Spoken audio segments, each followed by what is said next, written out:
US এর মতো আমাদের চেয়ে 10 ধাপ নিচের দলের সঙ্গে 2 ম্যাচ হেরে যাওয়াটা, নিজেরা ভালো ক্রিকেট খেলে ভারতকেও ধরাশায়ী না করতে পারি, তাহলেই কিন্তু দল একটু কনফিডেন্স নিয়ে পরবর্তী প্রতিপক্ষ ইন্ডিয়ার সঙ্গে প্রস্তুতি ম্যাচ খেলেই বিশ্বকাপে আসলে মূল পর্ব শুরু করবে বলা যায়। সেই জায়গাতে এরকম কম্পিটিটিভ একটা খেলা বড় দলের বিপক্ষে খেলে নিশ্চয়ই বাংলাদেশের জন্য আসলে সবকিছু পাওয়ার একটা সুযোগ আছে ভারতের বিপক্ষে ম্যাচটায়।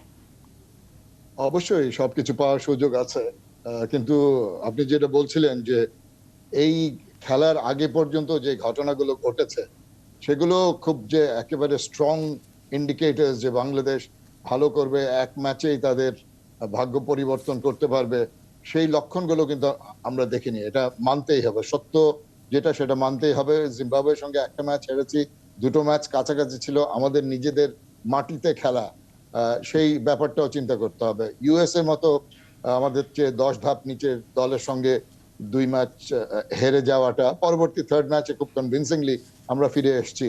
কিন্তু আরেকটা সেটব্যাক হয়েছিল যে ওয়েদারের কারণে, যে আরেকটা প্র্যাকটিস ম্যাচ হওয়ার সুযোগ ছিল ডালাসে, যেখানে মেইন বিশ্বকাপ খেলা হবে, আমাদের সিরিজটা খেলা হয়েছিল হিউস্টনে, সেই থেকেও বাংলাদেশ বঞ্চিত হয়েছে। এবং ইন্ডিয়া দলের এখন যে ধরনের শক্তিশালী দল এবং যেভাবে তারা আইপিএল খেলে এসছে, তাদের ব্যাট থেকে যেভাবে রান এসেছে এবং যে উইকেট নিয়ে এত আলোচনা, drop in peaches always conducive to batters, এটা মানতেই হবে। বোলারদের ঘাম ঝরাতে হবে, বোলারদের যারা বানিয়েছে পিচটা তারাই বলেছে লিটল টার্ন লিটল সিম, মানে পেস বোলারদের জন্য খুব বাড়তি সাহায্য নয় এবং স্পিন বোলারদের জন্য। সেই ক্ষেত্রে কি আসলে টিম ইন্ডিয়া আপার হ্যান্ডে থাকছে কিনা? কারণ তারা আইপিএলে দেখলাম যে অলমোস্ট প্রতিটা ম্যাচে 200-র উপরে রান হচ্ছে, স্ট্রাইক রেট এক একজনের 150-200-র কাছাকাছি। সেই জায়গাটাতে ব্যাটিং ফ্রেন্ডলি উইকেটে তারা ধুন্ধুমার ব্যাটিং করে আসলে আইপিএল থেকে বিশ্বকাপে গিয়েছে। বাংলাদেশ তো আসলে 130-40-এর পিছে খেলেছে।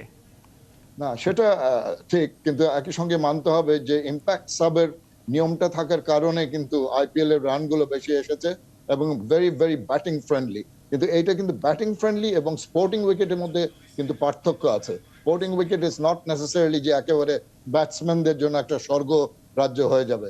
তো ভারতেরও কিন্তু অ্যাডজাস্ট করতে হবে, তারাও কিন্তু খুব বেশি সময় পায়নি, তারাও কিন্তু খুব বেশি ড্রপ ইন পিচে খেলেনি।